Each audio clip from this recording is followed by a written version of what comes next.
प्रिय बंधुओं, आचार्य भगवान पूज्यपाद स्वामी महाराज इष्टोपदेश ग्रंथ में वह हमें समझा रहे हैं और आज का तरीका तो बिल्कुल अलग ही हो गया।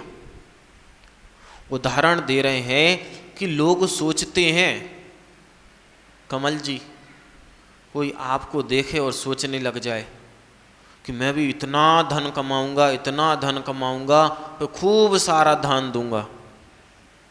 तो आचार्य भगवान कह रहे हैं कि जो तुम सोचकर धन कमा रहे हो, किस लिए कि मैं दान करूंगा, तो वह कहते हैं कि तुम्हारा जो प्रयास है वह वैसे चल रहा है कि तुम सोच रहे हो कि पहले हम अपने पैर में क्या लगाएंगे, कीचड़। पहले हम कीचड़ लगाएंगे और फिर उसको आराम से रगड़ रगड़ के साफ करेंगे, धोएंगे। उचित क्या है? आचार्यों ने कहा है कि दान करना तुम्हारे लिए इतना आवश्यक नहीं है। दान इसलिए किया जाता है कि हमारे पुण्य से इतना धन है हमारे पास कि हम उसको दान कर लें।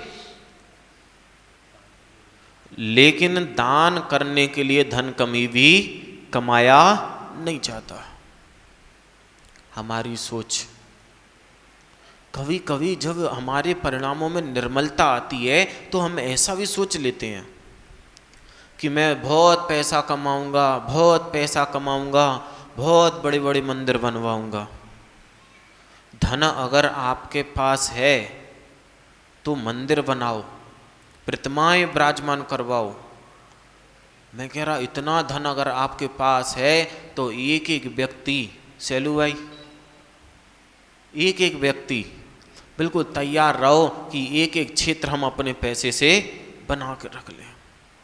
लेकिन अगर कोई बनवा रहा है तो ये मत सोचो कि हम पैसा पहले कमाएंगे फिर दान करेंगे, बिल्कुल नहीं। इस आडंबर में हमें बिल्कुल नहीं रहना। आचार्य भगवान दिगंबर संतों को समझा रहे हैं कि पिछी कमंडल तुम्हें धारण करना तुम्हारी मजबूरी है। पिछी कमंडल धारण करना तुम्हारी मजबूरी है, क्योंकि बिना पिछी कमंडल को धारण किए तुम मोक्ष नहीं जा सकते। अब मान लो कोई संत, कोई दिगंबर ये सोच ले मेरे को पिछी कमंडल नहीं छोड़ना, तो क्या सिद्ध बन पाएगा? ललित भाई, सिद्ध बन पाएगा? अनंत सिद्ध हो जाएंगे, लेकिन वह सिद्ध नहीं बन पाएगा। हमें जो गृहस्थी मिली है, हमें जो धन दौलत मिला है, वह परिवार मिला है, वह हमें सुख देने में समर्थ हो सकता है, लेकिन घर परिवार से कभी भी सुख नहीं मिल सकता। सारी चीजें हमारे सुख देने में निमित्त बन सकती हैं, लेकिन सब जब हम छोड़ देंगे सुख की अनुभूति तो तभी होगी। हमें लेकिन उन आडंबरों में बिल्कुल भी नहीं जीना है कि हमें इसका संचय करना है, उसका संचय करना है, बिल्कुल नहीं करना है। अब लोग सोच रहे धन धन धन, धनी एक ऐसी चीज है कि व्यक्ति इसी धन के चक्कर में अपनी आत्मा को निर्धन बनाता जा रहा। अगर हमारे जीवन से एक पार्ट अलग कर दिया जाए धन का, तो व्यक्ति को पाप आदि करने की आवश्यकता ही नहीं है। करना क्या है? मैं संजय भाई, करना क्या है? सुबह शाम भोजन और थोड़ी बहुत आवश्यकताओं की पूर्ति। हमें मात्र अपना पेट भरना है, लेकिन पेट भरने के साथ साथ हम जब तक हमने पेट ही भरने की सोच ली, अब यहां वह ये नहीं कह रहे आपसे कि हम पेट ही इसलिए भर रहे हैं कि भोगों की सामग्री को जुटा सकें। आप दृष्टि देखो, विनोद जी, आचार्य भगवान पूज्यपाद स्वामी की दृष्टि देखो आप। अभी तक तो वह भोगियों की बात कर रहे थे, अभी तक तो वह अधर्मात्मा की बात कर रहे थे कि वह पैसा इसलिए कमाता है अशोक भाई कि वह लाकर भोग की सामग्री ला सके। और यहां वह उदाहरण थोड़ा दूसरा दे रहे हैं। वह कह रहे हैं कि अगर तुम सिर्फ दान करने के लिए, वह धर्म करने के लिए भी अगर तुम धन कमा रहे हो तो वह भी क्रिया तुम्हारी निरर्थक है। हमारी क्रिया से धर्म आ जाए, हमारी क्रिया से जोनी भाई धन आ जाए, बहुत अच्छी बात है, लेकिन धन कमाने के लिए हमें कोई भी क्रिया नहीं करनी। और जब बात चल रही हो कि दान की, तब तो और ही नहीं। अगर आपको भोजन करने के लिए परिश्रम करना पड़ जाए तो आप कर भी लो, लेकिन धन आपको दान करने के लिए कमाना है तो बिल्कुल भी परिश्रम नहीं करना। और वह उदाहरण दे रहे हैं कि अगर तुम ये सोचकर कर रहे हो तो तुम नहाना तो जरूरी है। क्यों नहाते हो? क्यों नहाते हितेश भाई? 3-3 बार 4-4 बार नहाते, क्यों नहाते? हमारे एक बार के नहाने में असंख्यात जीवों का घात होता है। हमारे एक बार के स्नान करने में असंख्यात जीवों का घात होता है। इसलिए दिगंबर साधु कभी भी स्नान नहीं करते हैं। वह तो कहते हैं कि जैसा भी मल हो हम तो मल परिसय को भी जय करते चले जाएंगे, लेकिन आप बिना नहाए नहीं रह सकते। आपको कोई भी धार्मिक क्रिया करनी है, अगर घर से बाहर भी निकलना है तो आपको पहले नहाकर ही बाहर निकलना चाहिए। लेकिन इसलिए नहीं नहाते हम कि पहले जाएं कीचड़ में लोटें। अच्छा, जैसे छोटे छोटे बच्चे होते ना, तो आगम में उनको कहा गया अज्ञानी, कि कोई अज्ञानी बालक, उसकी मम्मी ने उसको मना किया, वो जाके कहाँ घुस गया? कीचड़ में। अब वो है क्या, हम तो पहले कीचड़ में अच्छे से पूरा सराबोर हो जाएं फिर आके नहा लेंगे। हम इसलिए नहाते हैं कि हम गंदे हो गए, गंदे हुए नहीं।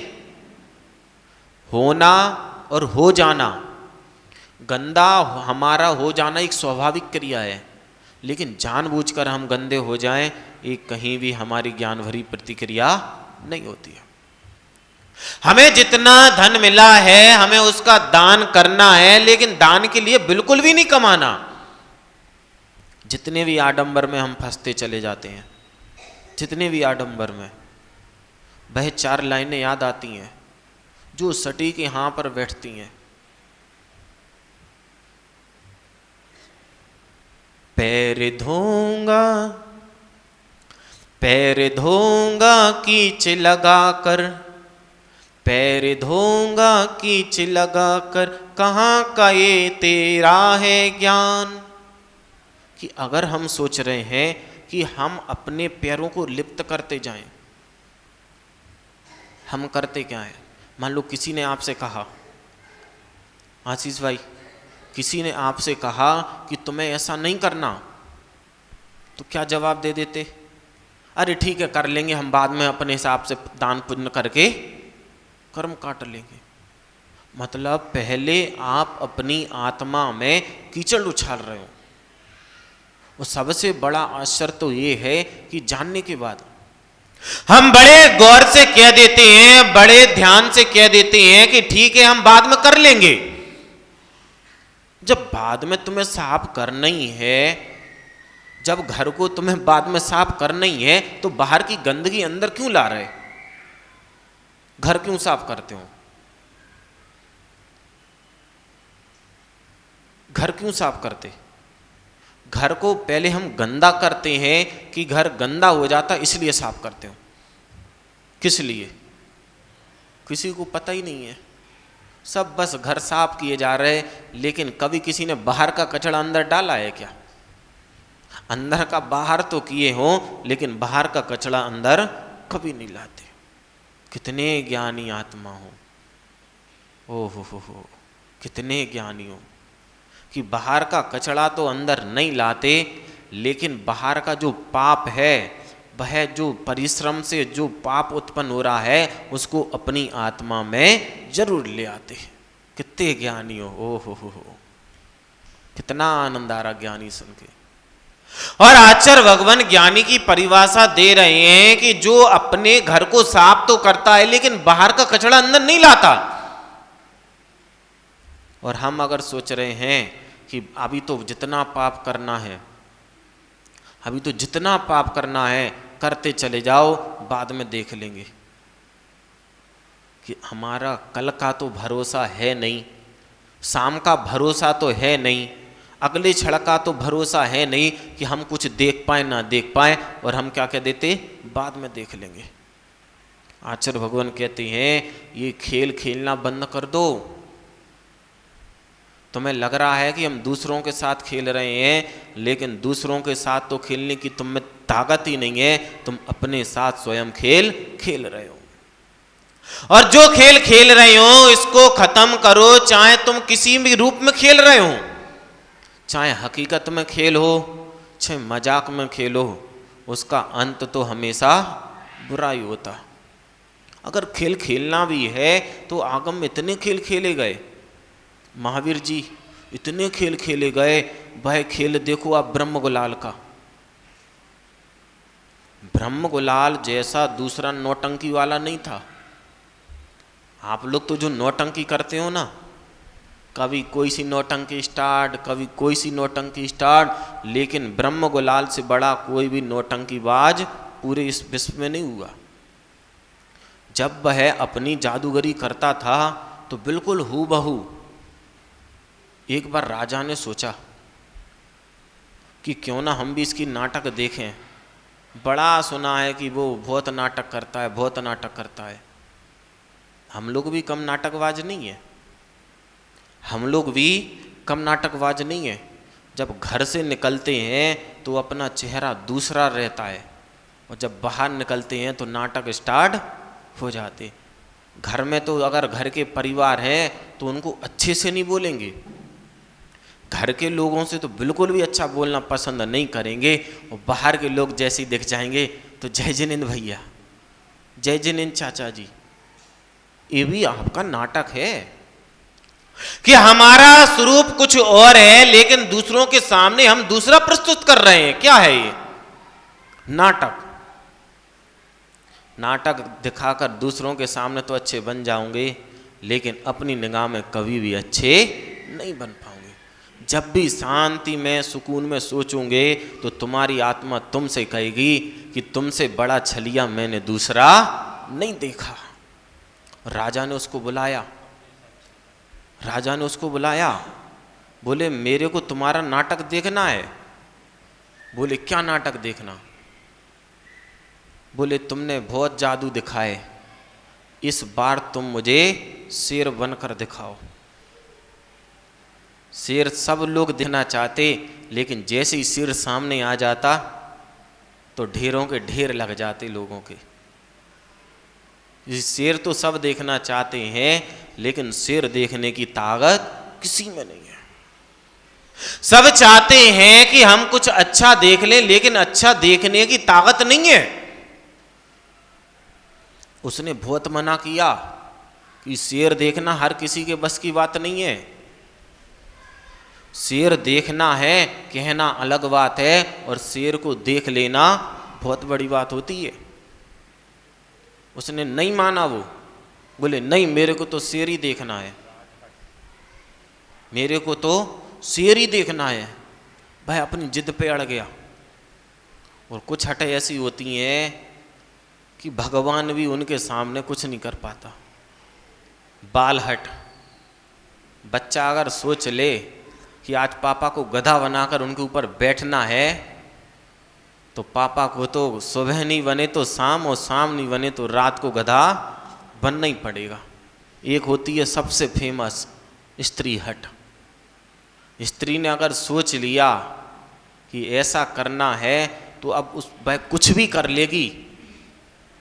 बच्चे ने तो बाप को गधा बनाया, स्त्री गधे को भी बाप बना लेगी, लेकिन जो हट उसने कर ली उसको पूरी उसे करना ही है। राजहट। राजा ने अगर सोच लिया, अभी महाराज जी आपको कथा सुना रहे थे कि उसने सोच लिया कि बच्चे को सजा देनी है, तो उसने बच्चे को सजा दे दी। और वह राजा हट कर बैठा, मेरे को तो शेर ही देखना है और तू मेरे को शेर बनकर दिखा। उसने कहा, देखो राजन, तुम मेरे को शेर बनने के लिए कह रहे हो, अगर शेर ने शिकार कर लिया, बोले कोई बात नहीं, तुम्हें जितने शिकार कर लोगे तुम्हें सबकी माफी। बोले ठीक है। और उसने तुरंत अपनी विद्या बल से, जो उसके पास जादूगरी थी, उसने शेर का रूप बनाकर वह सामने प्रस्तुत हो गया। अब राजकुमार को बड़ी हंसी छूटी। जो राजकुमार था उसको बड़ी हंसी छूटी। ये भी एक अपने प्रकार का घमंड होता है कि अगर हमारा बाप बहुत धन दौलत वाला है तो बच्चों के पैर जमीन में नहीं पड़ते।